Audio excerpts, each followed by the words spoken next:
Peace, family. Welcome to another edition of Moorish World TV. In fact, this is a reprogramming. Well, we did the interview with the brother Ronnie last night, and I had to bring it down and make some edits out of it because there was a lot of hot words. And then what I mean by hot words, those are words that YouTube can automate and feel as though that they are a detriment to advertisers, even to subscribers. And so what I would do is I would take it down and remove all the hot words in order to get the interview back up. So I removed all the hot words to get the interview up. But following this interview, I will be giving my reaction. Yes, I will be giving my reaction. I believe that it's more to this story, and I'll be giving my reaction immediately after this video is up. So family, we got a double hitter. We got a double hitter tonight. So listen, right now we're going to talk about Ronnie Bo and his relationship with R. Kelly, and then on the backside of that, we're going to be giving my reaction. I say it's exposing. Let me stop right there, family. I see you right after this presentation. Don't miss it. Peace. I be that more you gon' remember, be more. I be that more you gon' remember, Nap Town. I be that more you gon' remember, Tahaka Bay front line till the law call my number. I be that more you gon' remember, LA. I be that more you gon' remember, New York. I be that more you gon' remember, Tahaka Bay front line till the law call my number.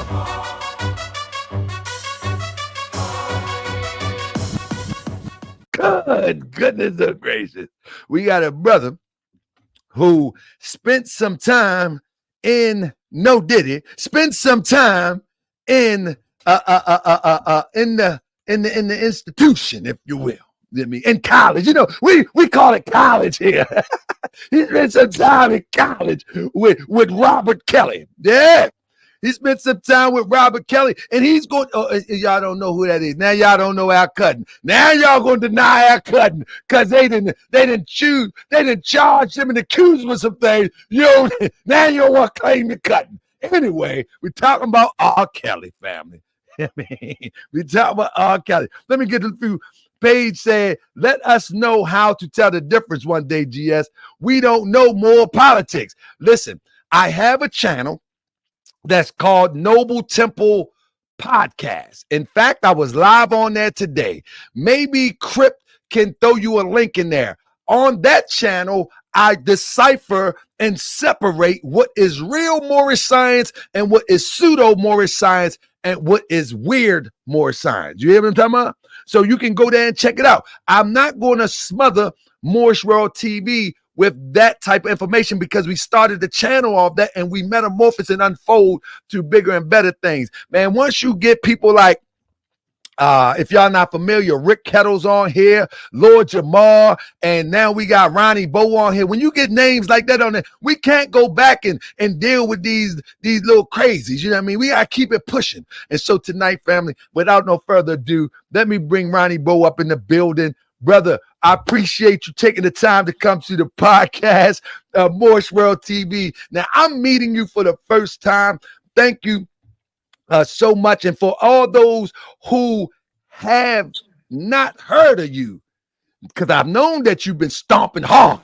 I know that you've been stomping hard because I did a little research. But for those who don't know who you are, brother, please bless us with your presence and your introduction to the Moorish World TV audience. And I know this ain't gonna be the last time you here because you got a lot going on, brother. And what I mean, I didn't seen that you got a couple books. I didn't seen that you do some music, brother. You got a lot going on.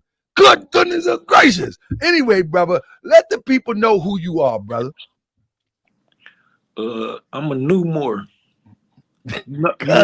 Yes, you know, come on with it. No, listen though, bro, I get hyped. You gotta work with me. You gotta work with me. You have a new boy. I'll let you blow. But listen though, my name Ronnie Bo. I'm from Milwaukee, Wisconsin. You remember in the Prophet Noble Drew Ali teachings, he said it's gonna be new Moors who gonna basically show up and put you old Moors in your place. Absolutely. I ain't saying it like disrespectful way, like you like you ain't a new Moore or old Moore. You know what I mean? I'm just saying I'm a new Moore. I'm one of the ones that was prophesized about by Noble Drew Ali. You know what I mean? Oh, well, let me tell you something. Then if you say that, then you know who I be then. Because that's just what it is. You Yeah, heard me coming on and say, don't confuse me with them. Don't for sure. confuse me with them. But brother, about you on this campaign, on this mission, you have been on a campaign to illustrate another side of R. Kelly that the people don't know about. Can you tell us a little bit about that? Well, yeah, and just for the record, it ain't even about R. Kelly. You know what I'm saying? I got to use him as an example because they using him as an example. You know what I'm saying? In a negative Right. way, I'm using him as an example in a positive way to say, look, I didn't meet. I can't say I met Michael Jackson or Tupac or Prince or Bill Cosby or Kobe or Bill. Like the other black man that they did this to. You know what I'm saying? And Are you either of that, the thought? Are you of the thought that this is a setup for him to be brought up high and taken down?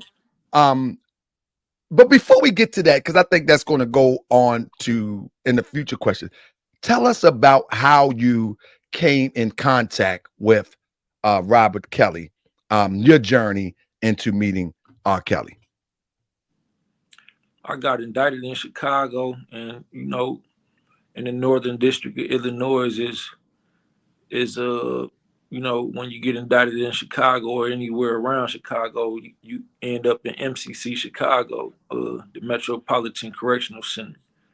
And I had a Fed case, he had a Fed case, so we ended up in the same facility.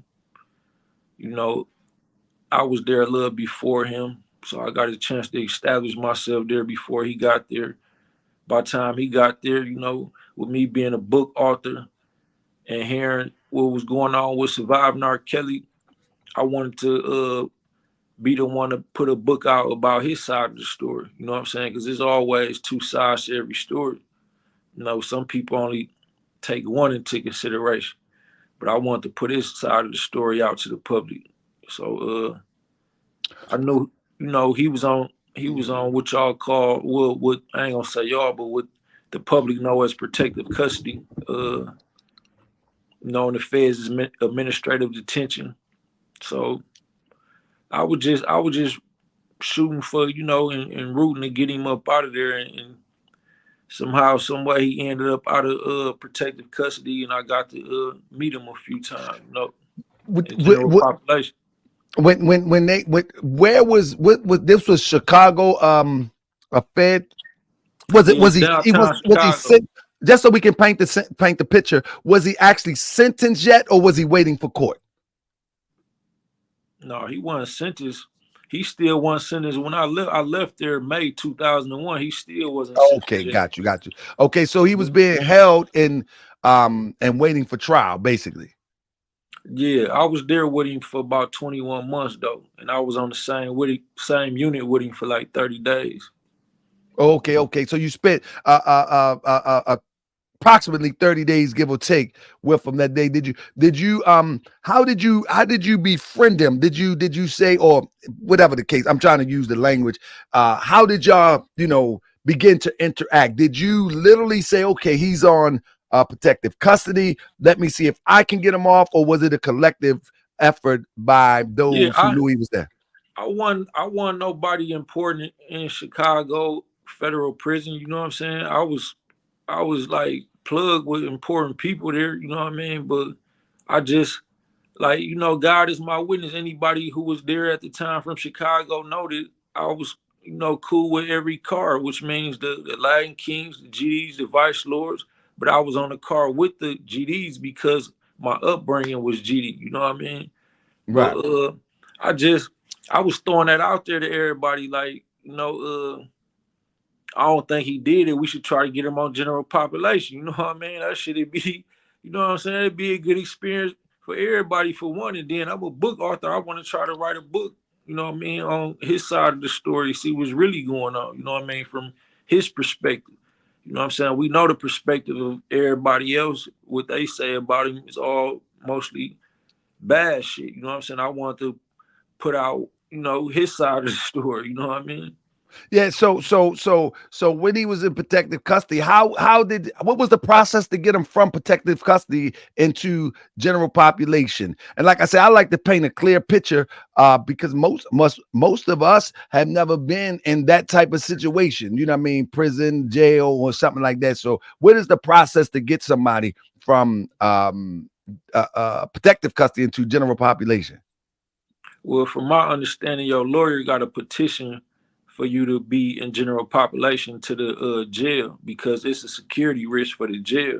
So if your lawyer petitioned for you and he got good reasons why you would be safe or why you should be on general population, you know, more than likely they gonna let you up. So once the word got to R. Kelly, this shit, he'll be safe on general population. You know, that everybody actually want him up there. You know, like we don't believe he did it. He cool. You know what I mean? Like you could do your time better on general population with us. Tell them let you out. You know what I mean? You good.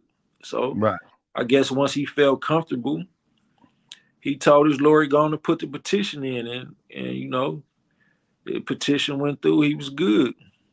When he was locked up, what is do you know, or do anybody know at this time? Because I know that gang culture is real prevalent in Chicago, LA, and things like that. Have he ever been? Do you know if he was ever affiliated or anything? Because you know, with the charges that he faced, you know, in those type of environments, if you're not affiliated to some degree, you might have a hard time. So I mean, was he even affiliated like before the music, before anything? Because if you grow up in a neighborhood in some areas where gangs is prevalent, you are that by default. Do you know anything about R. Kelly maybe being by default connected? Well, he wasn't on count with us, and you know, nation business is nation business. So, what the Right. GDs got going on is our business. We don't get into no other nation business, and they don't get into ours. But what I know about that is he was on count with the Blackstones for whatever reasons, and in Chicago, the Blackstones and the Latin Kings run together. So he basically had two nations behind him, even though you know, of course he TMZ, as they would say, he got attacked by a Latin King. That's their business. So the GDs don't know why that happened. You know what I'm saying?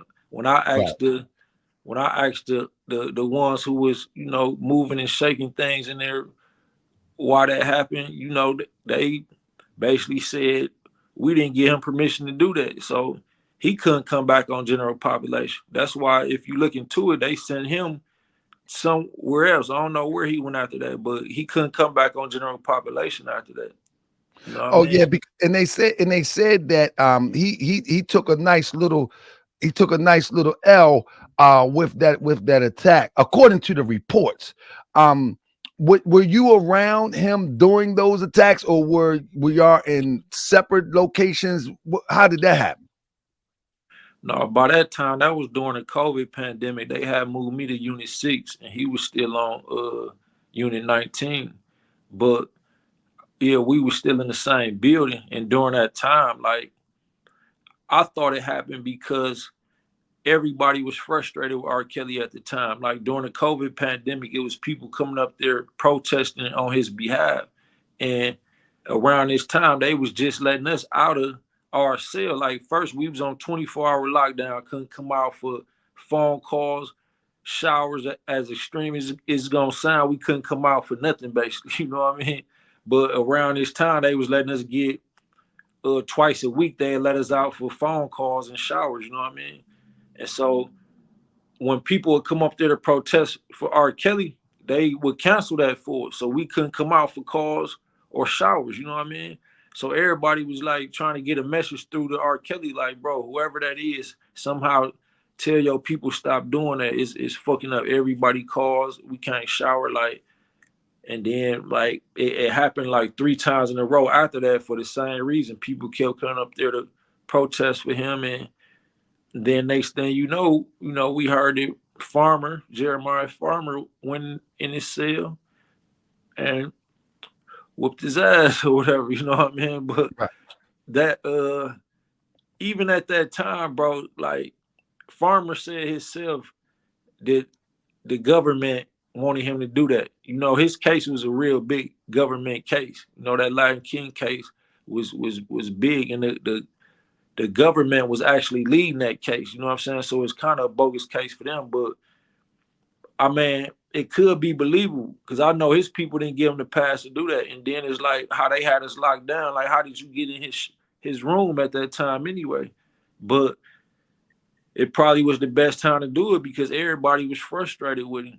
So, you know, if when you say that y'all were on, y'all was on, best way I can say it, y'all was on deck together. Y'all was y'all in the same? How can you describe to us the environment? Was it a housing unit environment? Was it a dorm environment when y'all were in close proximity of each other? When you got a chance to actually communicate with them, what type of environment was it? Was it like for, if y'all don't know, you know, certain different structures of prison. You got the cell environment, whereas though you might have on the floor level, the people will call the day room or whatever the case may be. You got the pod type environment, and then you got the dorm type environment. What type of environment was y'all in?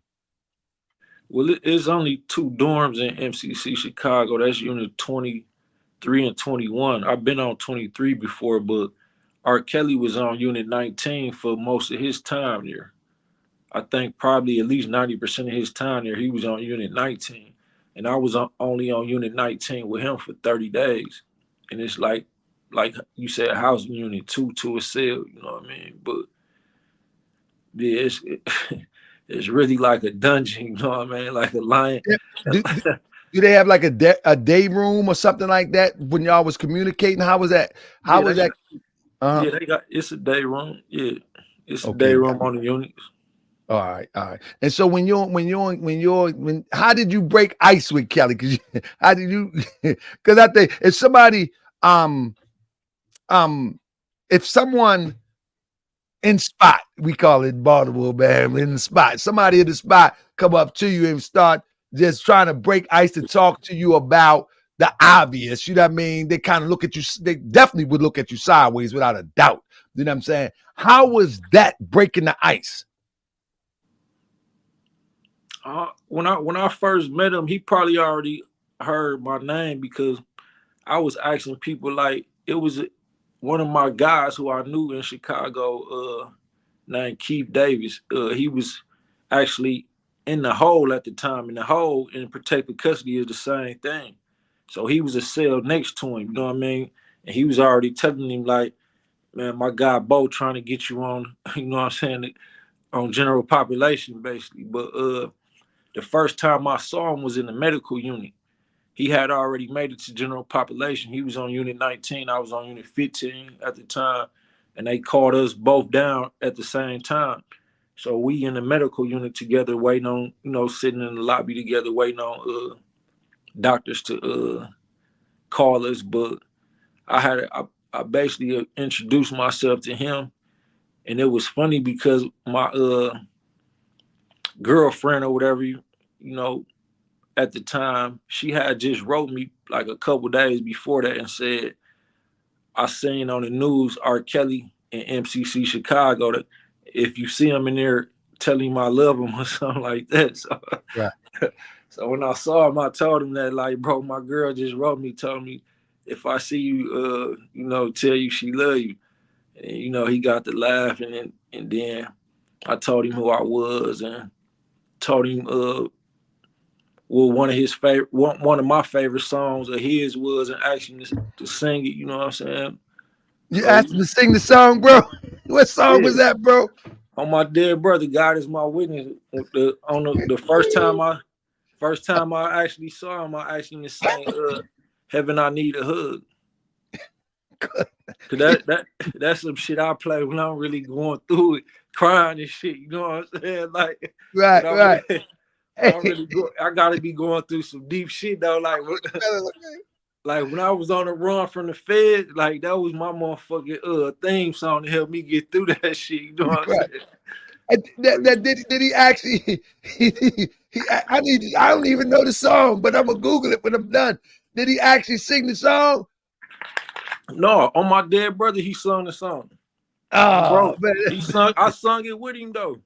y'all, And then, so y'all was in that same. and My then one bad. of my, hey, look, no, on some real shit though. I swear to God. Then one of my other GD guys out from out there named X. He had known hitter from out there in Chicago though, but he with me at the time, right? So Right. he one of them big buff ass inmates. You know what I'm saying? Look, he looked like somebody bodyguard. So he with me at the time that I'm talking to R. Kelly. So R. Kelly probably looking at me like, man, this this nigga I've been hearing about. He got this big buff motherfucker with him. You know, because he kind of seemed like at first, like, he wasn't so quick to be cool with me, like just open himself up that much, but he sung the song though. You know what I mean?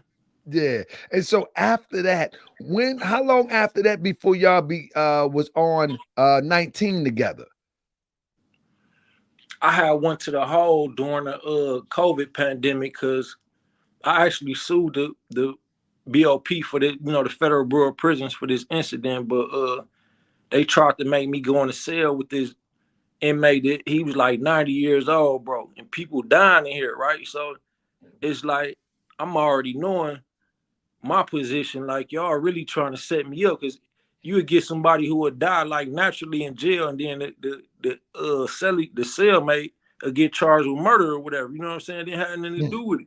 So I'm like, no, that's a setup. I ain't going in there. So they forced me to go down there, put me in shackles and cuffs, cut my clothes off, and they was quarantining people in the hole at the time. So they put me in the hole. I'm not supposed to be under here. I mean, in here like under, with my constitutional rights type shit. You know what I'm saying? So, they said I was being undisciplined, put me down there for a couple of weeks, and then when I left the hole, I ended up going up to Unit 19. That's where R. Kelly was at. And then so did he remember y'all was singing Heaven I Need a Hug, and then y'all it No, was that easy. that wasn't the second time I met him. Like we kept running into each other because like Okay, I got you. before the pandemic, you could go to rec with other units. You can go to church with other units. You know what I'm saying? Okay, I You got you, you got you. you would see each other in visits. You know what I'm saying?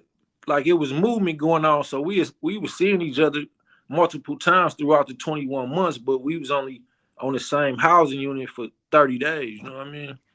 What was y'all first in-depth conversation like? Like when y'all and how long was it? When would you actually have a in-depth conversation and say, "Wow, this is actually R. Kelly." When was that first conversation, the first in-depth conversation? What was that about? I don't remember what the first. We had several conversations. The first one, like I said, I was basically telling them about my girlfriend and just breaking the ice with him. You know what I mean? We sung the Yeah, I mean, song. I mean, like the in-depth conversation, like for instance, like what you were saying that you was going to bring another side by the way of representation of R. Kelly, but in order to do that, you would have to have an in-depth conversation. Like so, like I don't know what an in-depth conversation with R. Kelly would be like, but something to the point of that beyond just the norm in order for you to to even write a book or to represent him in another light later on. What was that conversation like? Well, see, most inmates, like I'm not from Chicago, but it was people there who actually knew him. And just to for more insight and since this a more platform, he was actually on count with the Blackstones, and Jeff Ford was a branch from the Moors, really, from Moorish Right. science. You know what I mean? So I don't know what they had going on or his family ties, but that's who he was with. You know what I'm saying? So when I couldn't see him every day, when we wasn't on the same unit, we'd communicate through notes, or I was cool with the Blackstones. I tell them when when you run into them, or when y'all go to church, or when you get back to the unit, whoever was dealing with him, tell him this, and he'll send me a message. You know what I'm saying? But I think the second time that we actually got to chop it up, it started off with like more jokes and shit.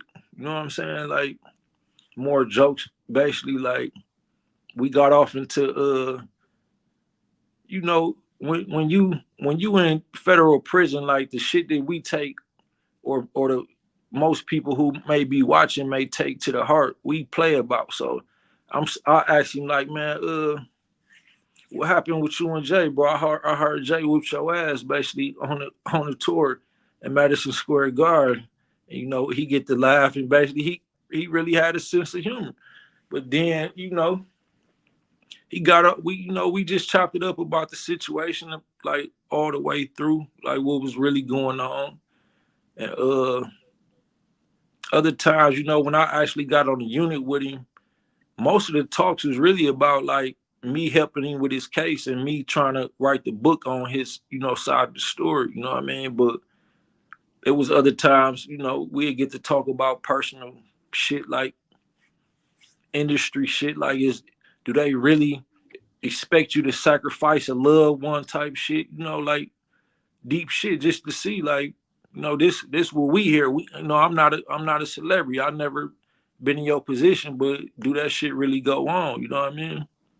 Yeah. What was some of his responses about the sacrificing and all that type of stuff?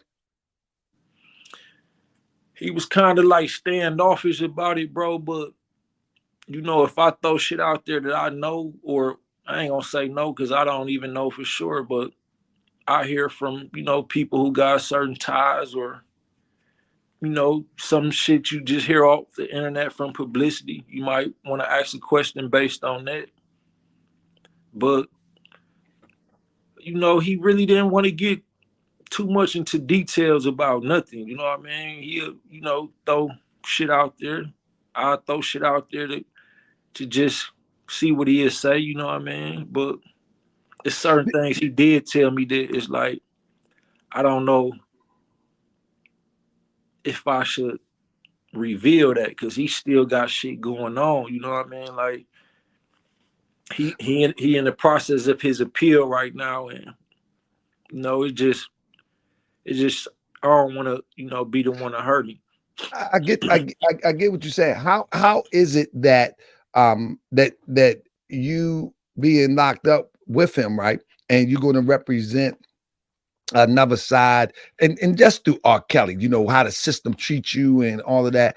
Um, I'm trying to see, you know, what was his position as it relates to um his current situation. You know, do he feel like he was given a bad shake?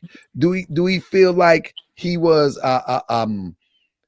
unlawfully sentenced? What was his sentiments about his whole situation?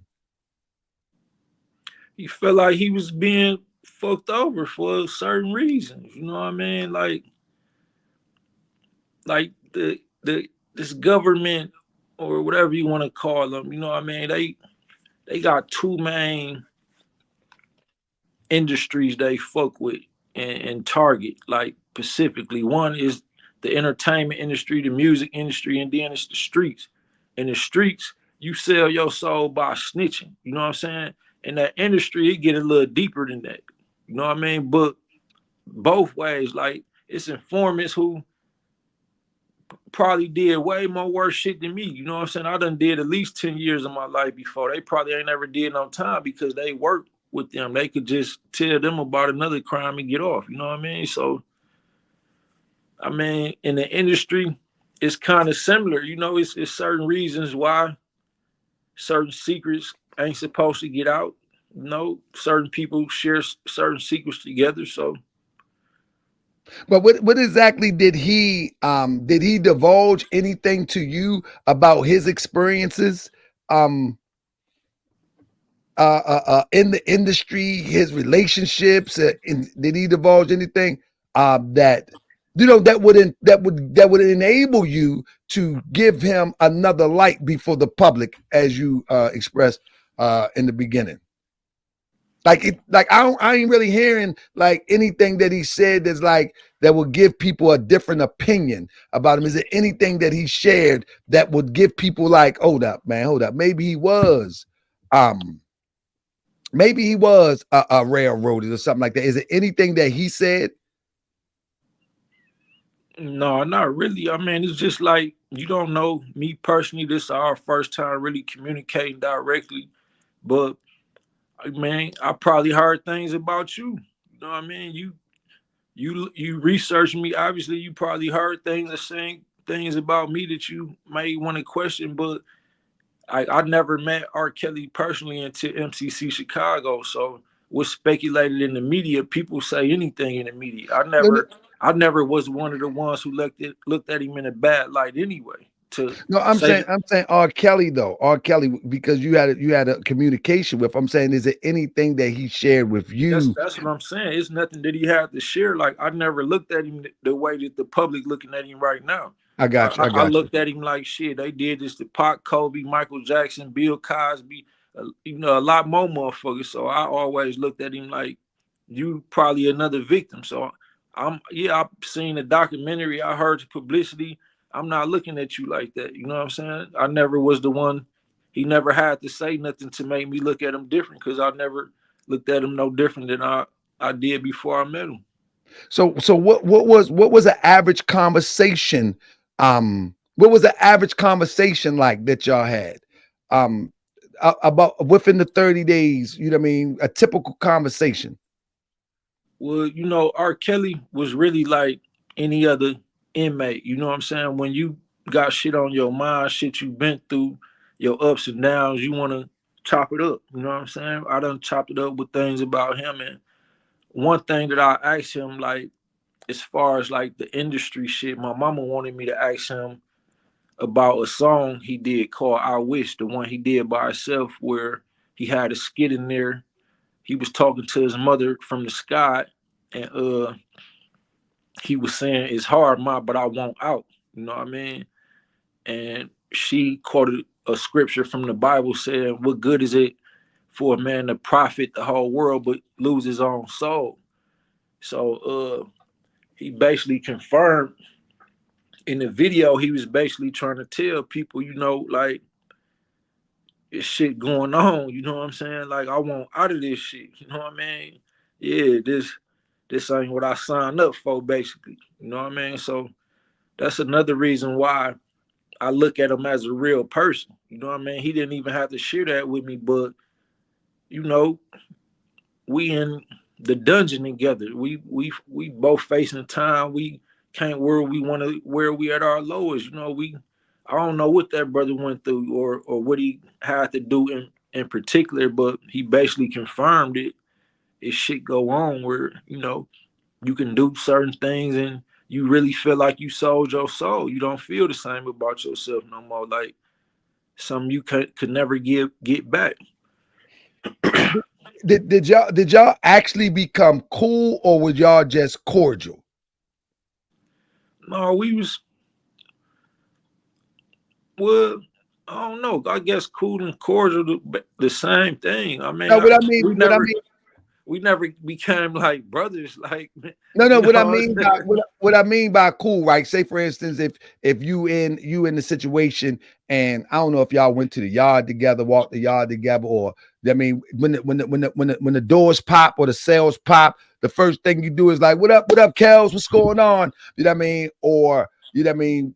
You know what I mean, like in those situations, there's people that you cool with and some that you cordial with. Cool, I mean, in the vernacular that I'm using on the East Coast, cool will be like, yeah, you know what I mean, not brothers, but you know what I mean, what up, guys? What's going on? Da, da, da. What's happening? Or you know what I mean, casual, like, man, let me see what's up with Kels today. Blase, blase. You know what I mean? How was y'all relationship? Was it casual, cool? And you just said it wasn't brothers, but I mean, yeah, it was casual and cool. I guess you can say until like I guess he started looking at me different after I asked a few of the GDs to go basically just have a talk with him, let him know like I'm not out to get him. You know what I'm saying? I'm on the car with y'all because it's like it seemed like he really didn't trust me like with writing a book. I threw that out there to him multiple times. He wouldn't let me, write the book on his side of the story. He was saying he want to write his own book, but I was looking at it like I just got to establish some type of trust with him so he know I ain't out to get him like everybody else was or whatever. So You know, they went and had to talk with him, basically just let him know he with us. If he with us, his paperwork good. You know what I'm saying? He ain't out to get you. You know what I'm saying? They showed him my book, like he really a book author. You know what I'm saying? This what he really want to do. This what he really do. But he took it as like I was trying to get them to, force him to sign a contract with me or something, or let me do the book. But it wasn't like that. Did you get enough information in your conversation to actually put a book together? It probably is. It ain't what I was looking for. You know what I mean? Like most authors could take one subject and just write a whole book about it. You know what I mean? It wasn't what I was looking for, but I did put out like a free ebook, just basically, summing up, my experience with, with R. Kelly, what I learned from him, or, what happened after. You know what I mean? Like even when I came out supporting R. Kelly, like it's a lot of shit go on behind the scenes. Like a lot of his supporters don't even want to be mentioned. You know what I'm saying? Like people who talk to him every day, or as much as the people who in contact with him most, like they don't want to even be mentioned. Like it's a lot of shit go on behind the scenes with his supporters. Backlash, huh? We had a guy here that says Cryptonomics, who's a mod. He said, "What did he learn from R. Kelly?" Because you say you learned something from him. What did he learn from R. Kelly? Just confirming basically like inner workings in the industry. Is it really this control? Like, do they really tell y'all to push certain music, like a certain agenda or whatever? And as I explained in other interviews, they wanted R. Kelly to sexualize shit. They really didn't want him writing songs like I Believe I Can Fly, or Heaven I Need a Hug, or The World's Greatest. You know what I mean? They wanted him to basically, you know, how the mind works. To be fair though, he came out in the beginning. He came out in the beginning with sexualized song. Are you implying that they, from day one, they pushed him to sexualize his music from day one? Because it seemed genuinely R. Kelly from the first album with him in a Public Announcement. It doesn't seem like he was forced into sexualizing his music, just to be fair. Now, maybe the continuation of sexualization, maybe, but initially he was off the break talking sexualizing his music. So, are you talking about later? When Tupac had Brenda had a baby out, he had other songs too. Talking about killing people and all type of shit. So, just because they allow a certain song, or a certain song just so happened to pop before another one, don't mean you weren't already writing about other subjects. You know what I mean? So, I mean, I just know from what our conversations was about, he wanted to put out more songs like I Believe I Can Fly and The World's Greatest. The type of songs that they sing at the Olympics and at graduations. You know what I mean? But So I don't know. The thing is that R. Kelly. They say R. Kelly. I've looked into it because I like music. They say R. Kelly had he had so many songs. He was like a Tupac when it came to writing music. That he had so many songs that, if I'm not mistaken, it was reported that he had enough songs to make an album twice a year until the year 2030, something like that. It was in one report where he at some time had married a harp or something like that. And so when you hear something like that, and then you hear all the music, he's writing these songs. He's nobody giving him these songs. He's writing these songs. Um, do you, in talking to R. Kelly, did he come off as one that could be easily coerced into sexualizing his music, even from the writing standpoint? or did he?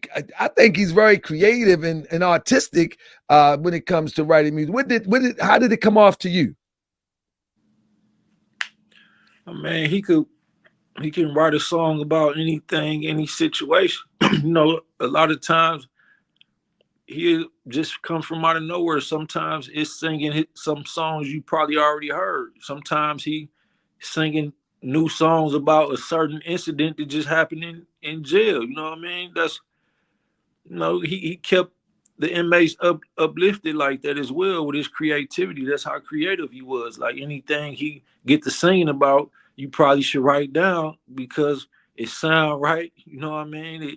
It make you feel a certain type of way, even if it only make you laugh. You know what I mean? Might inspire you, might make you wish you was at home in bed with your girl. You know what I mean? But you know he got a gift, and he always on his craft. Have you communicated with him since you was out? Have y'all ever took the the jail post pictures together? You know what I'm saying? You know what I mean? What would you actually put in a book? Have you got pictures? Do you communicate any letters? I mean, when you write a book, I'm looking like, all right, let's see the in-depthness of this relationship. What did y'all anything of that nature? Like pictures together? Yeah, You know how you take the jail yeah, picture? yeah. The most significant thing is that while I was incarcerated at MCC Chicago with R. Kelly, it was during the coronavirus pandemic. You know what I mean? And Chicago is one of the biggest cities in the United States, third to be exact. You know, and I'm in federal prison with a name as big as R. Kelly, so I was able to file a lawsuit on the behalf of every inmate there at the time, including R. Kelly, to speak on the inhumane conditions, that they was causing us to suffer at the time. You know, I think the conditions was probably as bad as it was for the Jews in Nazi Germany, probably 100 years ago. I think it was just as bad for federal inmates in Chicago at the time. So we share that. You know, he got his own lawsuits that happened around that time, but I got mine. So I think that will definitely shine a light on how they treat, you know, inmates like, worse than animals. You know what I mean? So Right, I right. think that's the most notable thing I got out of meeting R. Kelly, to have his name as one of the inmates that was there. They can testify and say, yeah, this was really going on. You know, he don't even got to testify because he got his own lawsuits confirming some of the things they was doing to at that time. But as far as one of the discussions, since you a more, I mean, there's a lot of things that I could reveal that I haven't revealed on other platforms. But first, I need you to, just confirm two things. One, I was told by a high-ranking Moor in the feds that Noble Drew Ali was somehow responsible for, the reasons why the Federal Reserve was created, and that he kind of started the Great Depression back then. Is that true in any type of way? Well. I mean, in some circles, people do go with that philosophy. People do go for that philosophy, but I don't see. I don't. I don't. It doesn't just line up with the doctrine that's given to us by Prophet Noble Drew Ali. I think that's more theoretical. When you talk about the depression, people would say because Prophet Noble Drew Ali was murdered, that kicked off the depression, and crashed the Federal Reserve. You know what I mean? That's more theoretical. That's not really concrete in stone. So it is what it is. You Okay. know what I mean? One other thing. I don't know if you've seen the Kendrick Lamar video, All the Stars. You know, a lot of people had on the red fez or whatever. Mm-hmm. No, I was just gonna ask you, was he symbolizing some, with regards to the Moors in that video? Well, I think right now the Moors are being more examined in in entertainment circles. As Beyonce had a guy in her video with the fez on, they're going to be more examined in entertainment circles now. What's his name? Denzel Washington did a movie with the Prophet Noble Ali picture in the background. It's just coming a time that it's just going full circle. Everybody got their day in the sun. You know what I mean? The Moors had their day in 29, 20 in the 20s. Then the Nation of Islam spring up from the Moors, and they had their day in the sun, and the Hebrews had their day in the sun. It's just another cycle to go right around. But back to R. Kelly. Was R. Kelly, somebody in the comments said, was he in good health? Well, the first incident he had, I think, was like, he was complaining about the showers there at the time. So, I don't want to make this sound like I'm talking bad on him, but the reality was he stopped taking showers. He was taking bird baths. But the first incident, he said his toe got infected. You know what I mean? And then he supposed to had diabetes or something. So I don't know. I mean, like what he going through right now. But at the time, that's what was going on. While I was there. The toe incident just a little hilarious, I guess, because he was using that as a reason not to get in the shower. But inmates, thought it was for other reasons. What's the name? What's the name of the book that you put out? Is it does it talks about R. Kelly in that book? You said you got a free book. What's the name of that book? I'm gonna give people the title to that. Method to the Free R. Kelly Madness. And could you explain some of the contents of that book? I'm gonna try to get the link so I can drop it in there. What are the contents of that book, Method? Well, they probably won't even need to read it now because I think we went over mostly everything that was in the book, other than the lawsuit that I just mentioned is included in there as a bonus chapter. And another lawsuit is included as another bonus chapter, and it's one chapter from my other two books each. It's included as bonus chapters. So if they want to read it for those reasons, then that's cool, But other than that, I think I already pretty much discussed everything that they would, find about R. Kelly in there. I'm trying to where can they find it at? Trying to make sure everybody can get it. I probably have to send you the link, but it's on Hip Hop Uncensored website. I don't know if you ever did business with those guys or whatever, but I gave them the exclusive right to make it available on their website. All right, I'm gonna try to get it to everybody. So, bro, anything you want to share? I'm gonna try to get it. I'm gonna see if I can get it so I can drop the link in here, real quick. Let me see. Anything else you want to share, my brother? Oh, there it is. I think I got it. Not really. No, other than you from the East Coast? Yeah, I'm from Baltimore. Okay. Y'all never heard no rumors about Dame Dash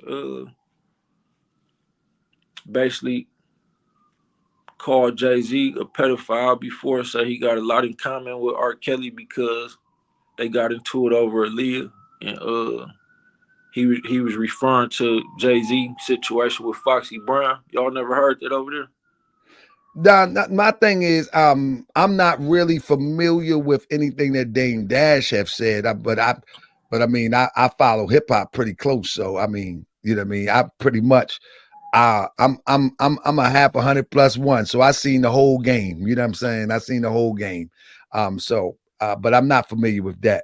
I'm trying to get everybody to this book, but I see, brother, you've been around a minute, man. You got find you everywhere.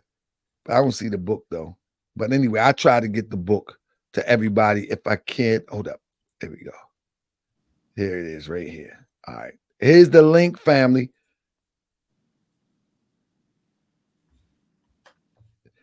It was the link right there. Let me see before you go. Let me see something. So you got the public announcement one, introduction, problem versus solution, the madness. Which part do you go in about what chapter do you go in about R. Kelly? I see public service announcement, introduction, problem versus solution, madness. Is any of that about R. Kelly?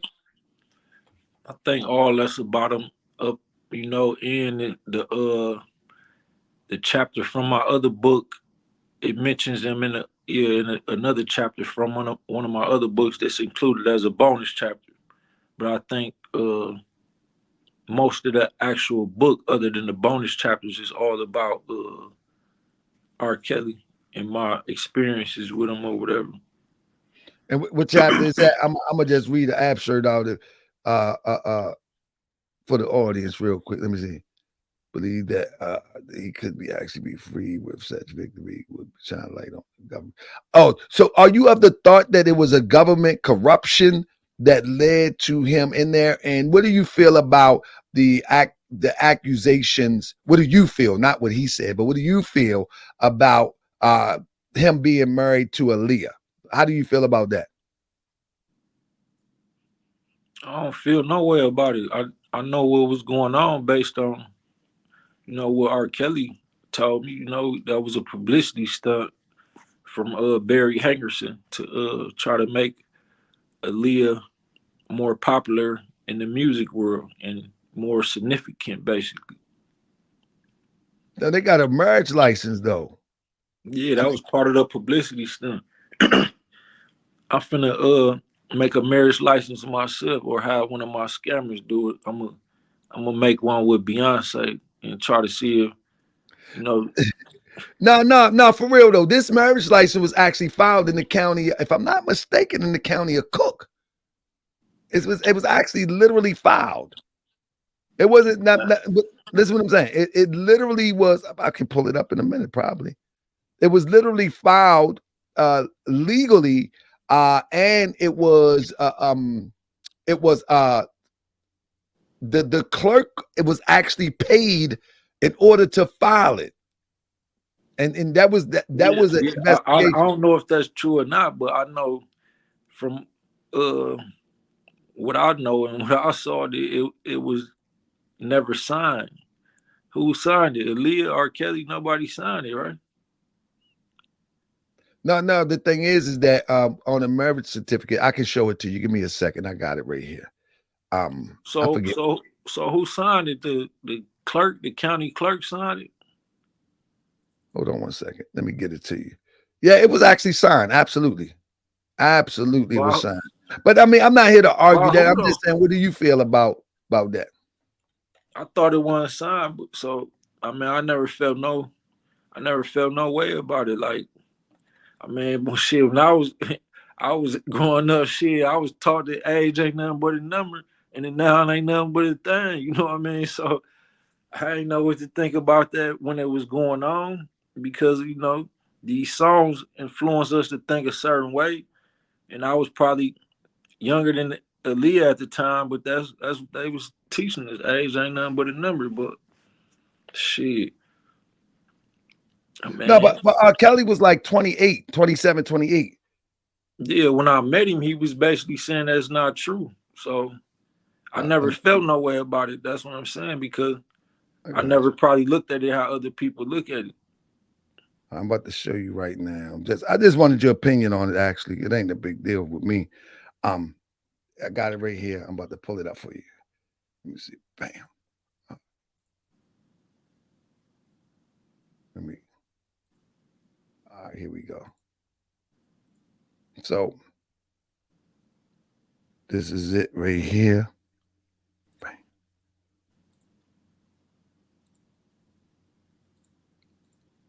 So here it is right here. Is this right? Aaliyah, yeah. So you know what I mean? In a marriage certificate, they don't have to actually sign it. They actually, you know what I mean? Um, there's the officials and everything. And the story behind it, though, and the story behind it is that they actually paid for a fake ID, and they had the people who actually distribute the ID, and also took it to these. That's the story. They got a fake ID made, and it was a legal ID though. You know what I mean? By someone in one of the records department, wherever they get the ID. In Maryland, we do it at the NBA, but wherever they get it at, they paid somebody and got her an ID, and that's how they was able to obtain this. And this was actually filed in the county of Cook. I mean, this was actually filed for show in the county of Cook. As you can see, it got the number in there, everything, so I don't know how that could translate as a publicity stunt, if you will. You know what I mean? But hey, you just mentioned somebody made fake ID. So no. What I'm saying is probably made that fake ass marriage certificate too. No, they actually went to court for that. No, it's a whole story behind that. It's a whole story behind the R. Kelly, the fake certificate, and they was trying to get an annulment. It was a whole story behind it, bro. You know what I mean? It's just not. I never heard the story though, bro. The only story I heard with regards to Aaliyah was that it was supposed to be an arrangement made for her and Jay to have like a industry relationship, like for example, Big and Faith Evans, you know what I'm saying, got married. Tupac and Janet Jackson, did Poetic Justice together. So even though they didn't actually date, they threw the image out in the movie. You know what I'm saying? So Jay was supposed to do the same thing with Aaliyah, and Dame ended up liking her for real. You know what I'm saying? And she was telling Dame she didn't want to do it. You know what I mean? Well, look, here is one of the stories where the lady that actually married him, R. Kelly and Aaliyah, wore matching jogging suits to get their secret 10-minute long wedding ceremony. This is actually a real story. You know what I mean? Cook County Clerk Carolyn Harris testified about the 1994 marriage between R. Kelly and Aaliyah during Kelly's abuse trial at Brooklyn Federal District Court. So she was in court every day. So the point that I'm making is this is not like somebody try to just hook something up. This actually literally happened. It was it literally happened. And in court, they actually had to bring the person that demonstrated, the clerk of the court that demonstrated the ceremony. So this is not like somebody bought some Moorish ID off the internet. No, they went to the legitimate place that everybody gets their official ID, but they had paid the person to push them through because she was underage. And then they went and got married with the clerk of the court, and then it was official. So he literally married her. That's official. I mean, there's no way around that. That's official. They got the cameras in there too. Oh, come on, brother. Shit, it's cameras from MCC Chicago that you can still look up to this day to show me at R. Kelly Doe, you know what I'm saying, grabbing things from him at times and shit like that. If you want to do your research, let's research the marriage too and see if that shit really happened. Let's get this is a research. This is a research platform. I don't know if anybody ever told you. We research everything here. You probably got people looking you up right now, looking at your whole demonstration. People look me up. This is a research platform. There is nothing that come on this platform that people on this platform do not research. I can't do nothing. No, this is a totally research platform. I'm serious. Like if you're saying something here, I guarantee you got 20 people in the audience trying to verify it. Guarantee you. This is not the regular platform. This is a literal. I started the research platform type of atmosphere probably 5 years ago. I mean, they have researched me. You know what I mean? They can tell you whether I punched somebody in the mouth, whether it was a woman, whether it was a child. They know everything. And so it's a brother in here. See, look, it's just like this brother here. He said, what name was he under which he was incarcerated? He looking you up. He trying to find out is you for real. He said, what name was I under? Yeah, he said, what was your government name that you was incarcerated under? My government name is Ronnie Martin. His name is Ronnie Martin. I'm known as Ronnie Bo. Yeah, but that's what I'm saying. See, he said Ronnie Bo is no hit. I don't think Bo would be in there either, though. It wouldn't be Bo on there. I just explained my government name is Ronnie Martin. Yeah, yeah. But I'm saying I don't doubt anything that you're saying. It seemed like that even when I just skimmed through the book, because I'm a great skim reader. When I skim through the book, I'm just looking at the as people would say, the meat of your interaction with R. Kelly. And I'm saying it just appears that there's not a lot of no Diddy. There's not a lot of conversations that can enable you to really show people another side of them, though. It just doesn't appear that way. I mean, like it just. I mean, I don't want to put you on a stand or nothing. You know what I mean? But it just doesn't appear that way. Like even about the marriage certificate thing. You know what I mean? You were unfamiliar See, with the marriage certificate. that's the thing. And he's married to a 15-year-old though. That's the thing. Even the government couldn't put me on the stand. So you No, no, can't. no. That's the thing. You can't put me on the stand. I'm not finna open up on no public platform about things that shouldn't be disclosed. I done gave enough information about my situation being locked up with R. Kelly. As far as anything personal that could hurt him or me, I'm absolutely not gonna disclose that on no public platform. No. I'm looking for something that can shine a better light on him. Not That anything that can be incriminating. I think you probably should write R. Kelly and get him to do an interview and see if he'll open up Brother, about I it. don't have the book, brother. Your people reached out to me. I don't have a book about R. Kelly. Your I mean, people reached out to me, asked me to interview that's you. what I'm saying. Before this conversation, I told you that I put everything in the book that I'm willing to really disclose. You know what I mean? So I mean, it's there, bro. Like I No, don't but know I'm if saying when you say you put it in the book, I'm asking right now. I'm trying to skim through the book and grab something, and I don't see anything that's definitive that you're disclosing. I see, I see in parts you talking about Vlad. I see you talking about Jay-Z. I see you talking about. I even see you speaking on. Let me give an example. In spite of knowing this, Ronnie Bo is determined to continue his campaign to free R. Kelly. And now that Ronnie Bo is making noise in the world as a messenger for R. Kelly, his courage has encouraged R. Kelly to speak up for himself. So when I'm saying that, when you're saying that you are a messenger for R. Kelly, I'm I just didn't say looking for. that. No. Huh? I didn't say that. Who said that? That's what you said. They said about me in the book. Oh, you didn't write that? The parts in the book I wrote is look at the look at the bonus chapters. That those are my books. That the book that what you're reading right now as a free ebook, that was considered what you call a sales letter. Oh, I'm confused. Yeah, I You got me mean, that. You got me that time. when you a new Moor, you confuse the old Moors. You know what I mean? Yeah, well, I'm Like super confused. But nevertheless, I want to show me to the part where, so I won't be confused. Show me where the part that you wrote about R. Kelly, so we could take a look at it. you got to go to my book in the Which one is bonus that? chapter. Look at the for the Holy Trap Scriptures. It should say the Holy Trap Scriptures Media The Holy.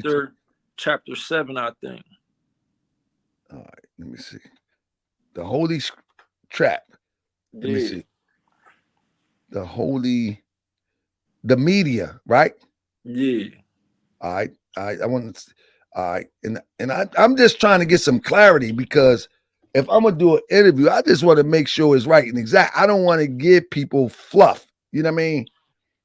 I'm gonna just make sure it's that right and exact. So you said chapter 7, and chapter 7 said the holy trap series. Okay, let me do this real quick. And you say it's in the book, so we gonna go in here together real quick. Is that it? I think that's it. No, that ain't it. My bad. My bad. So here it come.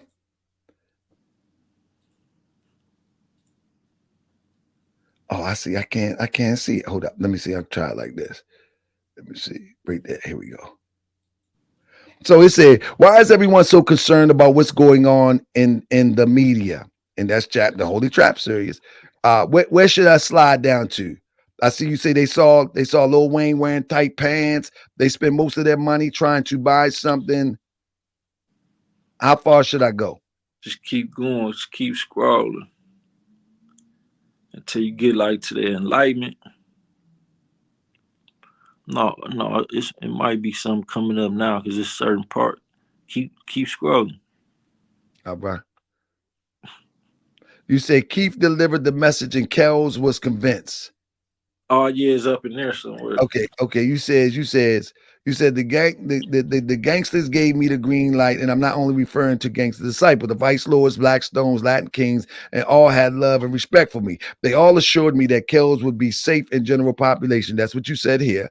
At that point, all I had to do was send a word to Kels through other inmates and let them know we welcome him to dwell amongst us in general population with Uncle Arms. My N word, Keith Daniels, happened to be in SAU segregated housing unit at the time for smoking K2, and so I knew I had to be in the same vicinity with. He had to be in the same vicinity as Kels.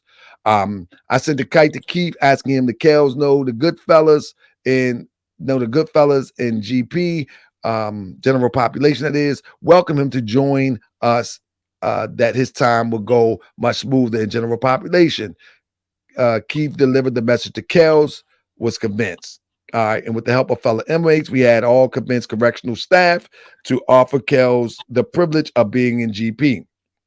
From there, all Kels had to do was ask, and I just want to go down a little bit. I want to get past the pleasantries. You say I was seated in the waiting area of the medical unit, and Kels. See, right here is it's like y'all trying to get him in population, but then it jumps. You were seated in the waiting area with Kels, and this is the part where you told us today. You have received a letter from your lady friend, and this is It ain't no contradictions in what the book says. What I just said. No. What I'm saying is, it went from trying to get them in population, then it jumps to the story that you told. I was trying to look for something else that, other than what you said. Well, I'm glad you said that, my dear brother, because the something else is that there is a part 2 to this book that is going to be released very soon, my dear brother. So I'm glad you are patiently awaiting that as well. And now your entire audience will be patiently awaiting that. So I appreciate you for bringing that topic of discussion to the forefront. Yeah. Well, the thing is that in the book, everything that I am a good skimmer of books because I read a lot of books, and so what I do is I can skim real good because sometimes I don't like to waste my time, and so when I skim through the book, it seems to me that it's what would the part 2 would be about. The part 2, well, since I became vocal publicly about meeting R. Kelly, there's been a lot going on behind the scenes. I'm finding out certain podcast hosts and bloggers work for the feds, or even people higher up than the feds. You know what I mean? And I had incidents with that behind the scenes. It was a little pressure on me, like people reaching out to me saying, R. Kelly kids need help, his brother need help. You know what I mean? And that I was and still barely in a position to help all my loved ones. You know what I mean? So that was a little pressure. You know what I mean? And other incidents, getting into it with bloggers, people like Storm Monroe, people like Aunt Glizzy, a few others. What do you got? What you getting to them about? Because from an interview to getting into it with them. No, it's just like some of y'all. I ain't saying you seem like a down to earth, good Moorish brother. You know what I mean? But man, I just try to bring people raw truth. That's it, brother. Yeah, that's it. yeah.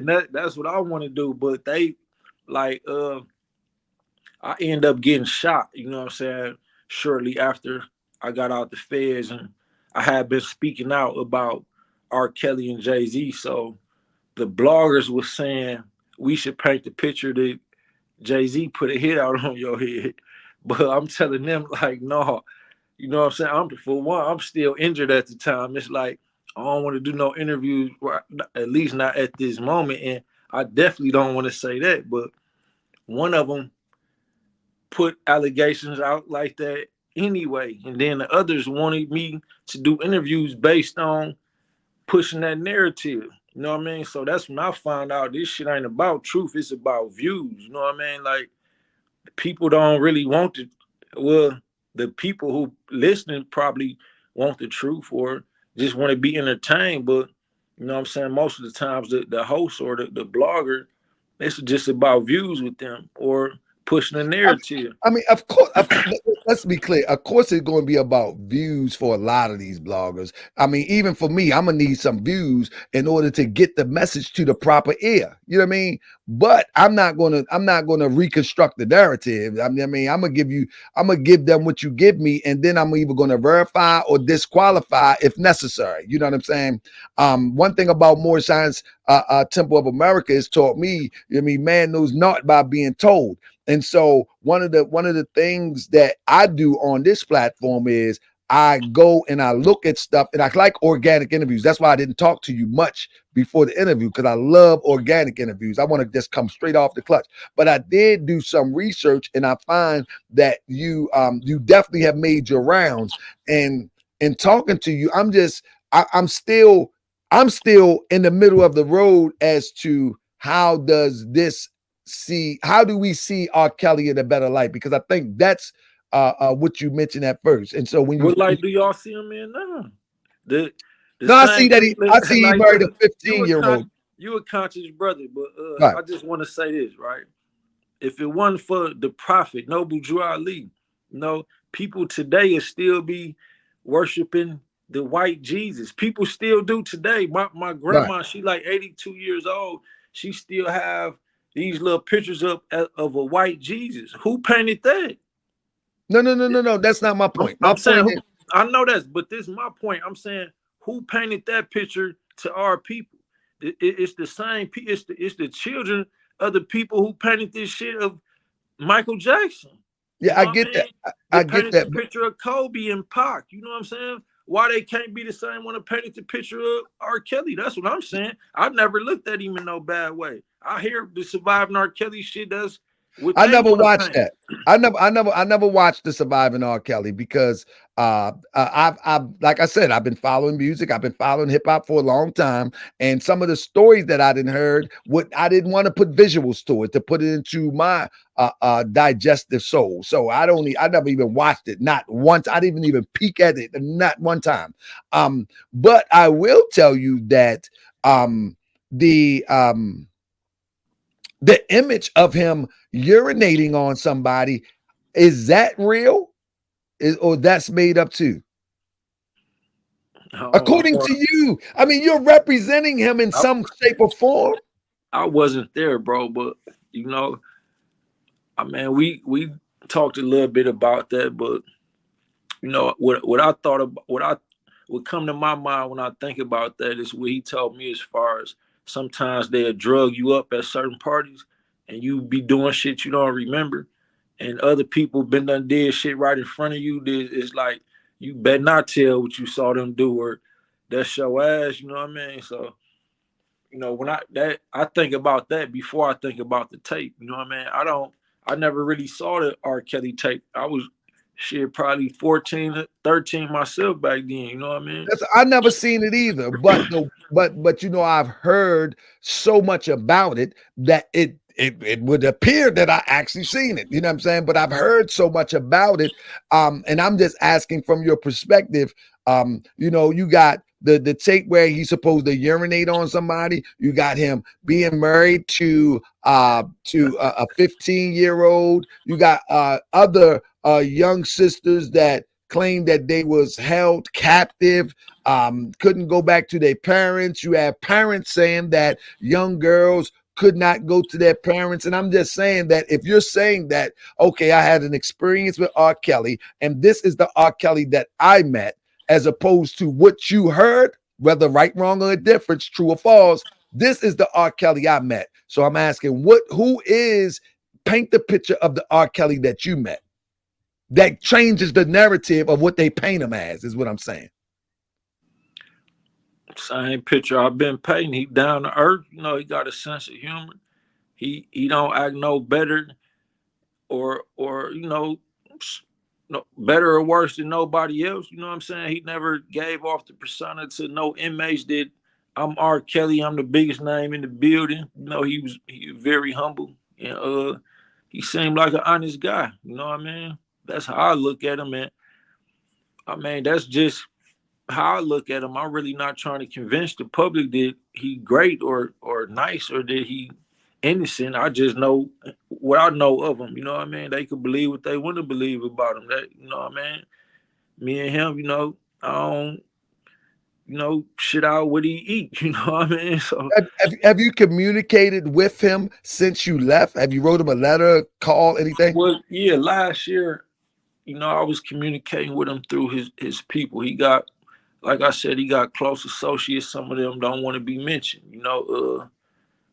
Alexis, his sister, allowed me to mention her because he was, with her when the feds came and got him. No, I'm saying, have you wrote him directly? Because if y'all was for cool, sure. did he write you back? For sure. No, he sent the message, but no, he ain't write me back. But my last letter was basically telling him, like, bro, I'm getting a lot of backlash from defending you. You know what I mean? Like, my only thing is when I came out with these interviews, it wasn't about him. It was about my lawsuits against the Federal Bureau of Prisons and against the United States government. But when I mentioned that I was locked up with R. Kelly, that's what went viral. So people thought my agenda was to be a spokesman for R. Kelly, and that's all they want to hear. But my agenda was to broadcast what they doing to inmates federally, you know what I'm saying, in the United States, and what they've been doing to our people, this government been doing for years, while they trying to put the focus on other things, you know what I mean? So but brother, to be fair, you got a book out saying Ronnie Bo Method to the Free R. Kelly Madness. Yeah, and I'm explaining to people the method into all that madness. You know what I mean? Like, I didn't expect to be backlash by everybody for just speaking on my perspective of R. Kelly. You know what I mean? So I got the right. I'm an author. I got the right to speak on my experience, my dear brother. No. I'm saying you saying that they brought up the R. Kelly and it went viral, and I'm saying that you actually got a title with you got a title with R. Kelly on the front.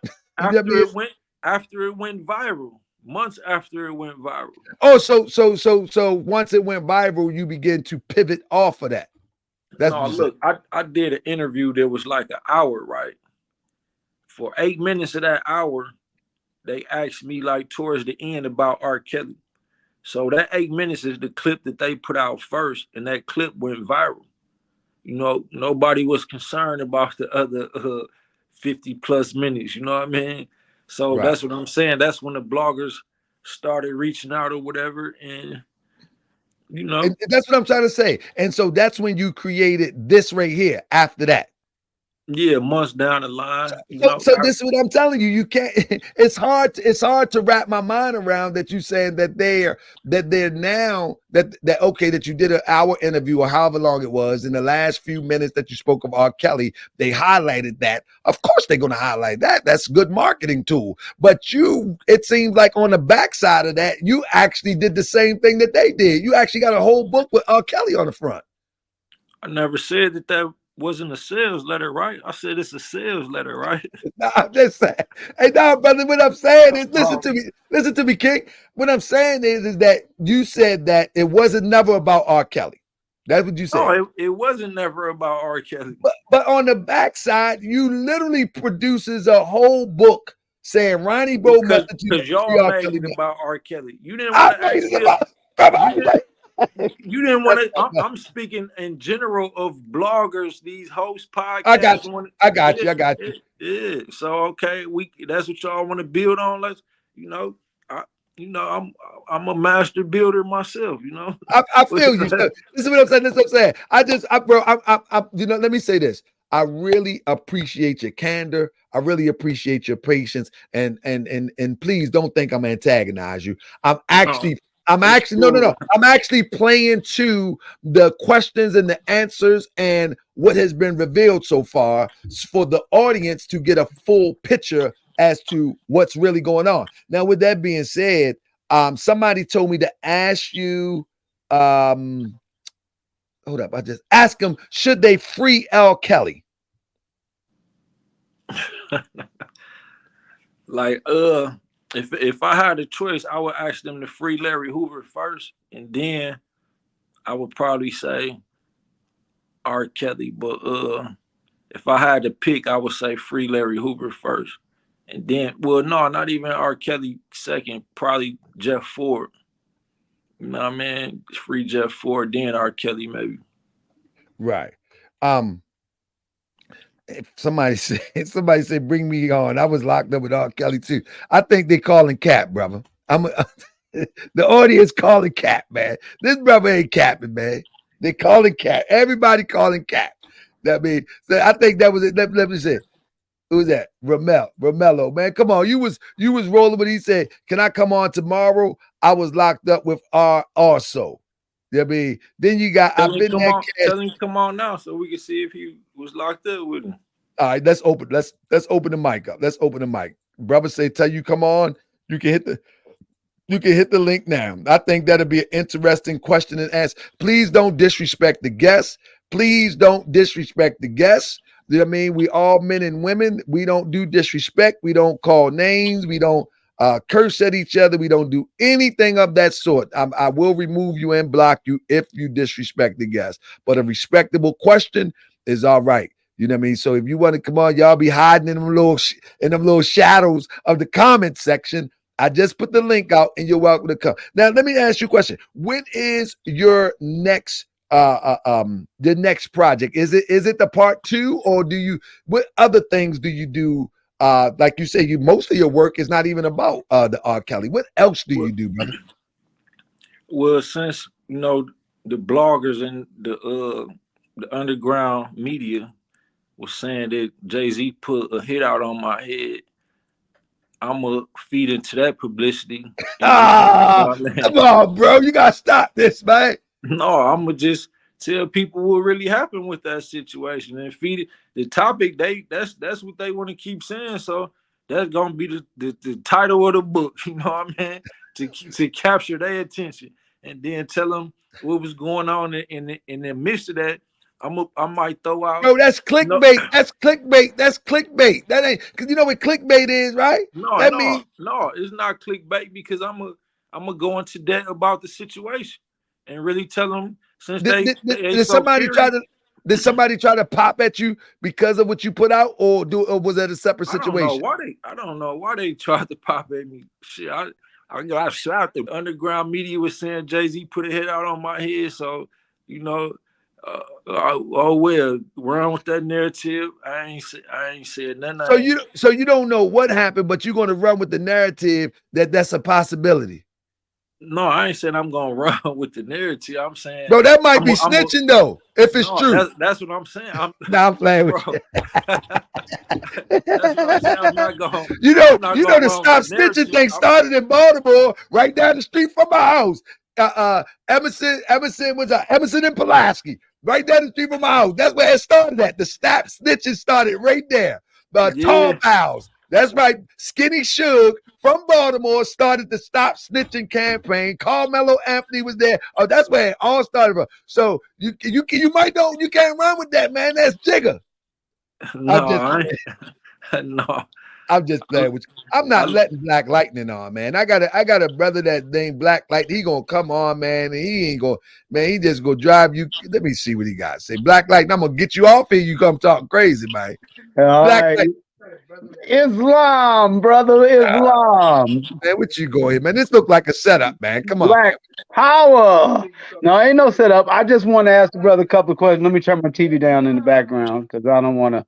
Oh, have man. that going like that. What How you about doing?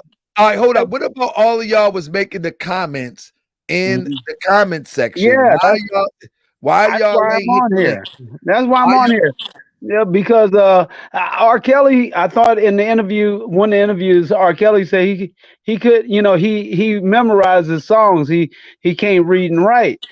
So as far as writing him, I mean, I don't see how that could work out if he can't really read. oh man, oh, he He coming not through in the club. he not going to be sending a letter back if he can't write. I mean, I'm sure he can have somebody write it for him, but I was just And he can thinking have about somebody that. read it to him too, though. You know what I mean? To be Yeah, fair. yeah, he can definitely have somebody read it for him or sing it to him because he got enough money to do that. But yeah, if he treated you good and you standing up for a friend, more power to you. I got some questionable friends as well, like TJ. No, but we got bro, we need a question, Could I brother. respond to that? Yes, Yes, sir. Come sir. on. Please do. Mr. Black Lightning, huh? Yes, sir. Okay, but no, R. Kelly didn't treat me no type of way for one, and Okay. two, the whole thing about him not being able to read and write is when you in that industry, they put shit in them contracts where you really don't understand.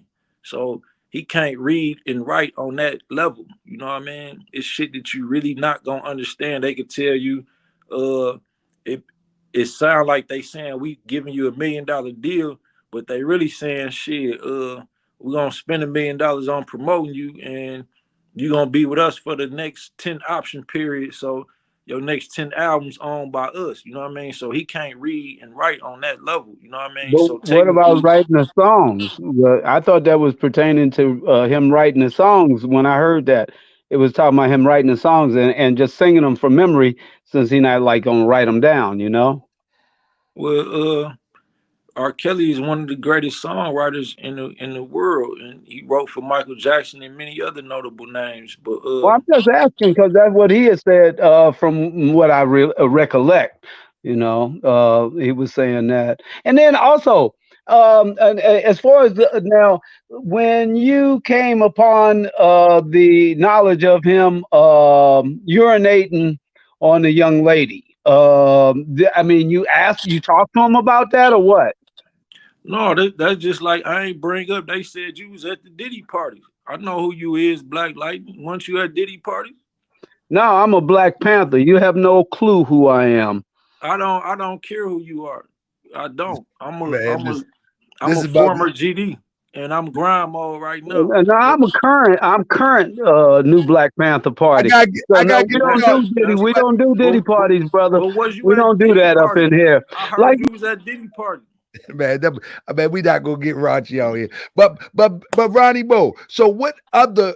I had to get you out of here, Mike. Mike. No, that's cool. Black I like Lightning.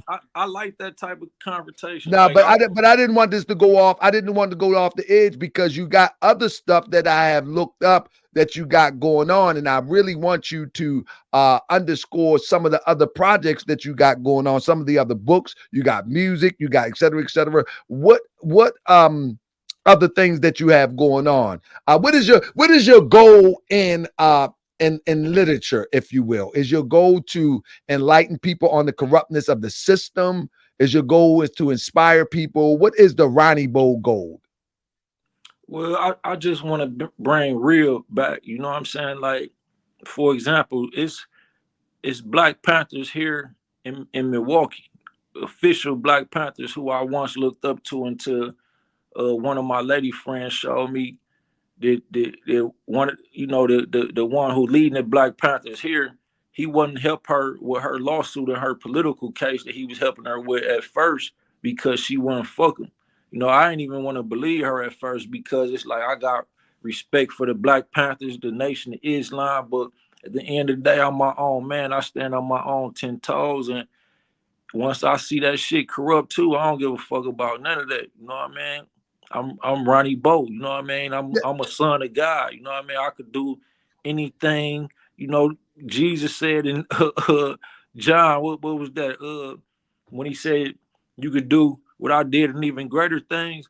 I'm one of them type of niggas. You know what I mean? I don't care about no organization, No, none no, of no. that. You know? What I was asking you, I was asking you, what is your mission? You know what I mean? Is it to inspire That's people? what I just Is it told you, to bring real back. It's too much fake shit going what on. does that mean though? That's what I'm saying for the audience. What does that mean to bring real back? Because that's real, that's a relative thing. You know what I mean? Real to you may not be real to Romello that's in the audience, or Black Girls Read, or to myself. What does that encompass, bringing real back? Well, you know, we have our own personal reality. You know, nobody gonna see things the way that I see it. I'm not gonna see things the way that y'all might see it, but as the prophet Noble Drew Ali prophesied, there will be new Moors. You know what I'm saying? Like me, you know what I mean? I'm one of the new Moors. You know who gonna sit the old Moors in y'all seats? You know what I mean? So You would send me just my, just I pay don't it. mind, but you gotta be right and exact. I don't mind sitting down, but you Read the gotta be Holy right and Trap exact. Scriptures, brother. Read my book, The Holy Trap Scriptures, brother. It's everywhere books are sold, including Amazon and Barnes and Noble. You know what All I right. mean? I'm the new prophet, bro. You know what I mean? I'm the new Moor. You know, prophesied by Noble Drew Ali. But And but but and, but bro, and, you and gotta look, show and prove a little bit better, bro. I'm only revealing this now because the eclipse is coming up, and this is my new commitment. You know what I mean? Let me say this. Let me say this. Honest assessment and an honest critique, brother. You're gonna have to reveal a little bit more concrete information that people can actually see the picture that you're painting. Well, Because look, we both monetizing things. You gonna get paid for this interview, and when people look into my book, they might buy the book. You know what I no, mean? at the end of the day, if you know YouTube don't pay a whole bunch of money. I do much of this for the love, bro. YouTube is not like it used to be. It YouTube, will. That's YouTube. why I'm giving out the books for No, free. I do pretty much this for the love. On the level of my channel, there's not a whole bunch of no money in no YouTube. That's a falsehood, and I can show receipts. That's a falsehood. But I do this for the love because I like to hear people experiences, and I love to inspire people. That's mostly why I do this. Yeah. I can make I can for the money. I got some other talents that I can do. But But hold up, look, hold up. We got somebody that came in, Adrian Haley. Brother, please be respectful. You'll be the last one, and then we'll let our brother take us hey, out. for the record, Mr. Bay, Yes, sir. you see, I didn't get rude or disrespectful today. Wanted to go that direction. Now, I know, bro, and I'm my cool with apology for that. that. I don't mind. I don't wear my heart on my sleeve. So Oh I'm man, cool. here come Adrian, man. I'm Y'all cool with it. remember But I'm saying if they go there, then I'm going. I'm quite with whatever. naturally You know. so. Quite naturally so, and that's why I expect it. You know what I mean? With that being said, Adrian Hiley is in the building. He came to challenge me about Prophet Noble Drew Ali before. He's my friend now, so don't come in here with no Prophet Noble Drew Ali stuff, brother. What do you have a question for Ronnie Bo? Yeah, what made you want to jump on the topic and present R. Kelly in your book? Like, what direction you were trying to go and present them to the public, and how was you gonna benefit from it, and how the public gonna benefit from it? Well, God works in mysterious ways, and R. Kelly name is a light. You know what I mean? It brought your attention to this discussion right now, and once we bring our people into the light, we can show them what's really going on. You know what I mean? And under this light right here, you you might run into a book that I wrote on the behalf of R. Kelly. As a bonus chapter is a lawsuit against the United States government, where I discuss everything from how they haven't paid us reparations yet to the current shit they doing to our people, and especially how they treated federal inmates during the coronavirus. The Jews in Nazi Germany made that seem like the worst shit that ever happened in human history. You know what I'm saying? We not talking about what ancestors went during slavery and the way that them systems still in place right now. So R. Kelly name is being used to shine a light on shit like that. You know what I mean?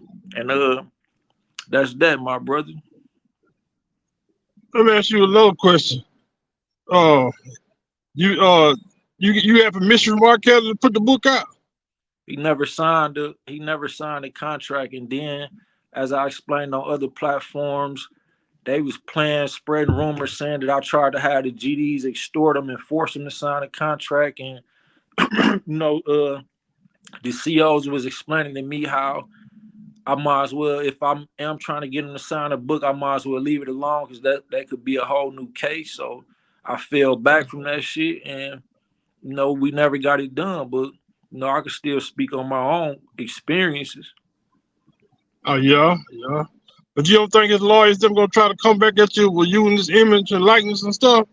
No, I talked to Jennifer Bonjean, his chief lawyer right now, during the time where R. Kelly, I can't even say she was his girlfriend. Somebody that was obsessed with R. Kelly, who knew him for a while, was spreading rumors on Instagram saying that R. Kelly was saying things like "Don't trust people like me," but Jennifer Bonjean assured me that he wasn't talking about me. There is people out here who claim to be his cousins and shit like that who've been raising money off his name, but his attorney confirmed that I was not one and that he was appreciating everything that I've been doing for him out here and the way that I've been speaking up, on his behalf out here. Okay. Oh, that's what's up. I'm about to check it out. Read more into it. Hey, Adrian, you're supposed to be seeing me soon on the show, right? See, I'm ready. I'm ready. Hey, bro, I'll hit you on IG, all right? Yeah. Thanks for checking in, bro. Okay. If y'all don't remember Adrian was the one that was challenging me about the prophet. I had to get him gone. With that being said, and that's the thing about me, I can disagree with somebody and I can still rock with them. Long as we not disrespecting one another, we should always be good. You know what I'm saying? But anything you want to say in closing, we at the 12 o'clock hour. That's when I usually shut down. Brother Ronnie Bo, I put the link in there for your book. I'm going to drop it in there again for the free book. So, and anything else that you want me to add, you could text it to me and I will put it in the comment section later for future projects. But brother, take us out. Anything else you want to add? Yeah, I just want to make it clear again that the eclipse is tomorrow. Is that it represents the dying of the sun and us to mourn the ancestors and whoever we consider God and his new beginnings. So with these new beginnings, the new beginnings, me leading the new Moors, is gonna sit you old Moors in y'all seats. You know what I mean? And y'all gonna have to follow behind. But no, I'm just Fucking with you, brother. don't take no offense to that, brother. See, you just try to explain how we could debate and still fuck with each other, but nah. Bro, I ain't paying you a bit attention. I'm trying to share this out a little bit. Bro, that's not no about me, brother. My work speak for me, brother. I ain't worried about what you talking about. I'm actually trying to share this out a little bit more. You know what I mean? Go Yeah, ahead, brother. no, we good though, bro. I'm just fucking with you, man. Yeah, you can't, brother. You can't, brother. Let me tell you, I've been doing this so long. I've been attacked every different way, every way you get a name, legally, physically, every type of way. Ain't nothing you can say that get me all worked up. I just No, appreciate you taking the time to come out here, brother, and share your experience. Whether people call cap or whether people like, wow, that's an amazing experience. Whatever the case may be, you took your time to come and share it, and I appreciate it. You follow me? yeah, for sure. Free Larry Hoover, free Jeff Ford, and free R. Kelly, man. And That's in fact, the last note, I got a song called "Free R. Kelly." Doggy Diamond promoted that on his page. I think you should go listen to that. If nobody else, I think you should go check that out, my brother. bro. You sing or rap? What? Because y'all was singing together. I don't sing, bro. I don't You rap. sing. You got Yeah, bars. go look Spit, up the song spit, "Free R. spit, Kelly." spit us some bars real quick. Come on, stop playing. Stop playing. Spit us some bars. Hey, look up the song "Free R. Kelly" by Ronnie Bo. He actually talked at the end of the song. It's a Who? message he wanted to give out at the end of the song. It's called "Free R. Kelly" by Ronnie Bo. What you Matter of mean? R. fact, Kelly? R. Kelly talk at the end of the song. yeah. Go on and listen to Where you it. record him talking at? Now you talking like he talk at the end of the song as if he was in the studio or you had a way to record him. How you get this conversation him talking? Come on now. Don't make me call cat. It's a never been heard before conversation, and it's at Was the it end was of it my your song. conversation with him? Or you just found another how does work? No, Talk to us now. We need no. the framework. I'm gonna give it to you. You know, I'm telling you, we got to bring real back. Now, look, Bro, you ain't being that real though. that's I. You ain't letting me even say nothing, brother. You know what I mean? I But go. the fact of the matter is that, as I explained earlier, he has close associates who don't want to be mentioned by name.